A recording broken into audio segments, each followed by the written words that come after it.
मनुष्य जन्म हमें खाने पीने और सोने के लिए प्राप्त नहीं हुआ, अर्थात ये क्रियाएं तो पशु भी अनायास कर रहे हैं। और मनुष्य जन्म की विशेषता यही है कि हम भगवत प्राप्ति करें, भगवान का भजन और सिमरन करें।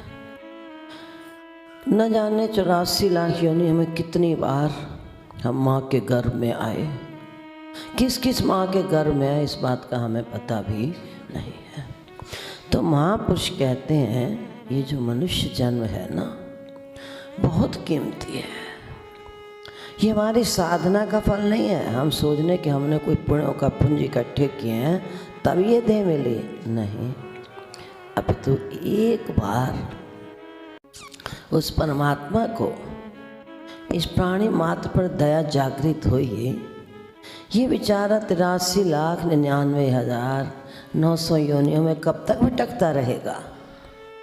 तो जब उसके मन में दया जागृत हुई, उसने कहा चलो मैं ही एक बार इन्हें अवसर देता हूँ। और वो अवसर कहता है स्वर्णिम अवसर है। जब हमारे श्वासों की पूंजी समाप्त हो जाती है, फिर हमें दुनिया की कोई ताकत नहीं जो बीता हुआ श्वास वापस ला सके। भले ही साइंस बहुत आगे निकल चुकी है, साइंस इतनी आगे निकल चुकी, लेकिन हमारा क्या धर्म है? उनका कर्म उनके साथ और हमारा धर्म हमारे साथ।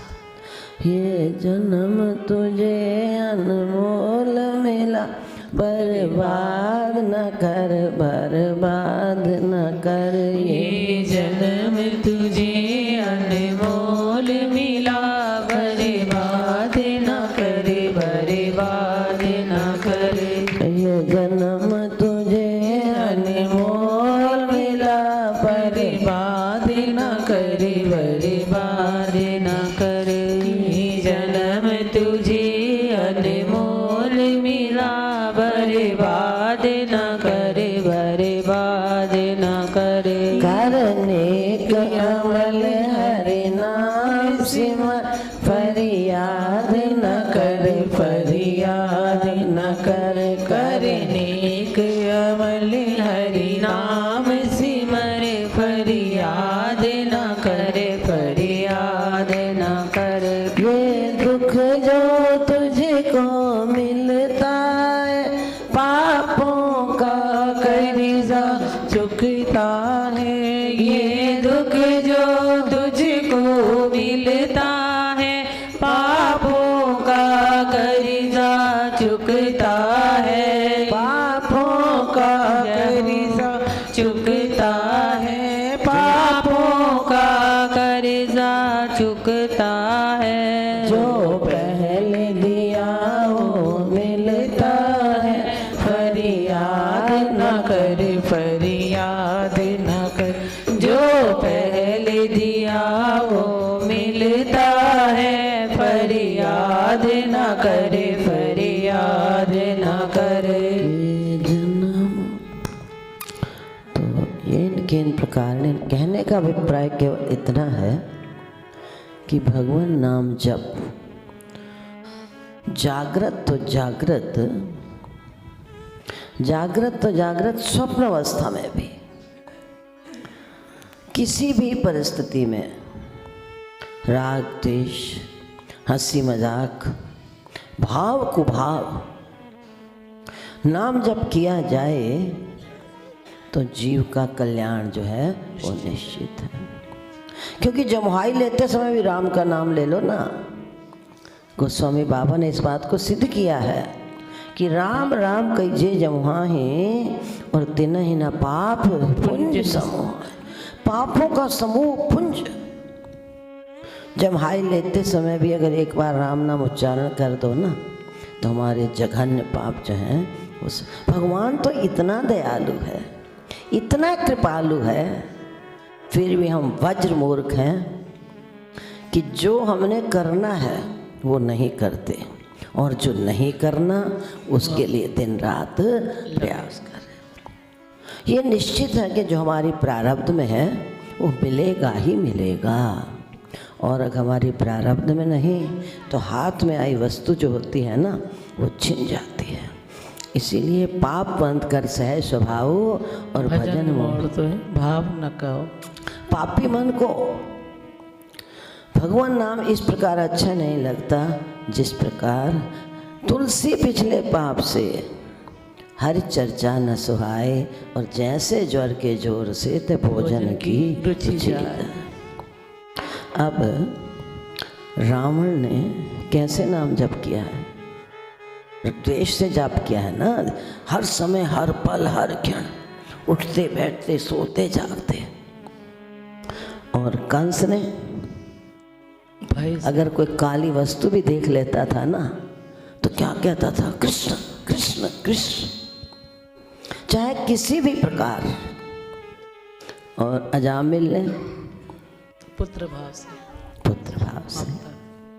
तो दुनिया में शास्त्रों में जो बात की गई हैं, लिखी गई हैं, वो प्रमाण सहित लिखी गई हैं।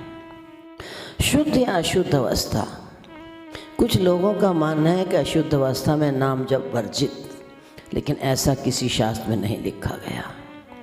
अब भगवान न करे हम टॉयलेट में बैठे हैं, स्नान कर रहे हैं, या मल त्याग करते समय हमारे प्राणांत हो जाए तो आप क्या कहोगे कि अशुद्ध अवस्था में नाम जप वर्जित? नहीं, भगवान का नाम तो शुद्ध या अशुद्ध किसी भी परिस्थिति में आप हो, भले ही शयन कक्ष में हो, वहाँ भी लेटे लेटे भगवान नाम जप करो।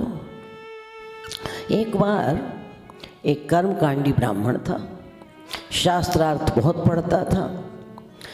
प्राचीन समय ये व्यवस्था नहीं थी घरों में, तो लोग जंगल दिशा में जाते थे।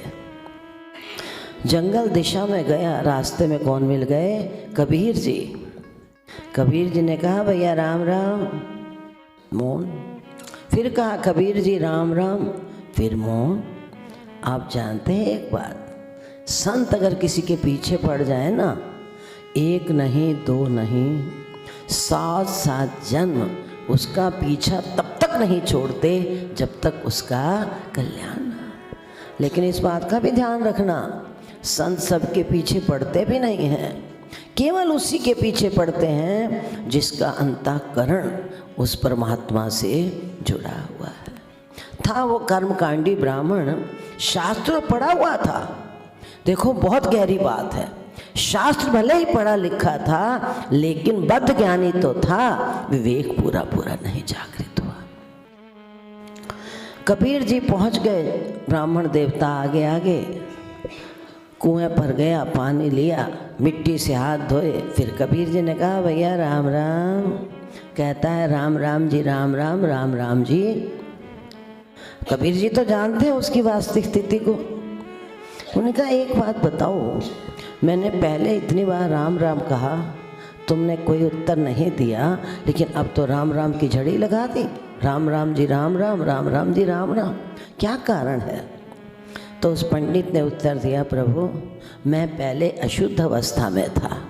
अच्छा, अब शुद्ध कैसे हो गए?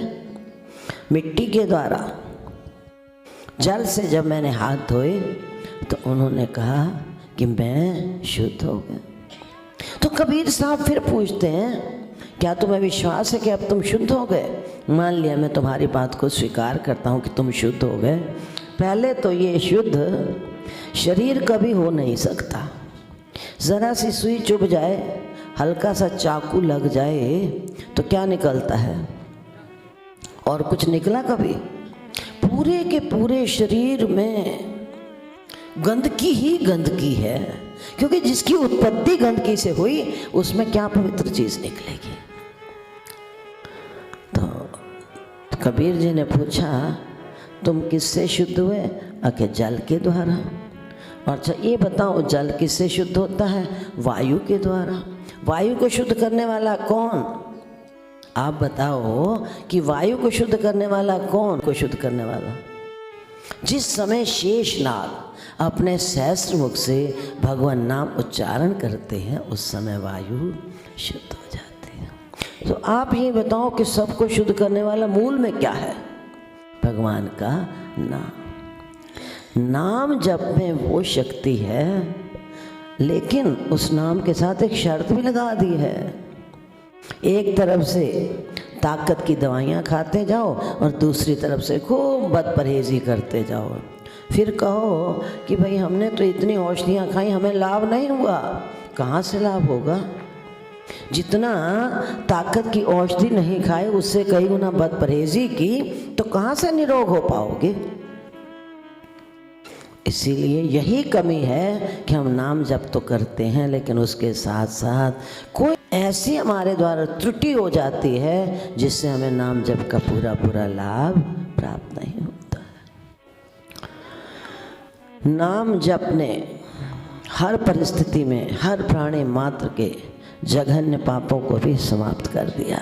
और नाम कैसा होना चाहिए? नानक नाम जहाज है, गांजा भांग शराब सब उतर जाए, पर नाम कुमारी नान का, अर्थात हमारा देह अध्यास भी समाप्त हो, हमें देह का भान ना रहे। नाम जप करते करते अध्यास हमारा मिट जाए। वो नाम, एक बार का नाम जप जो है हमारे जघन्य पापों को समाप्त कर सकता है।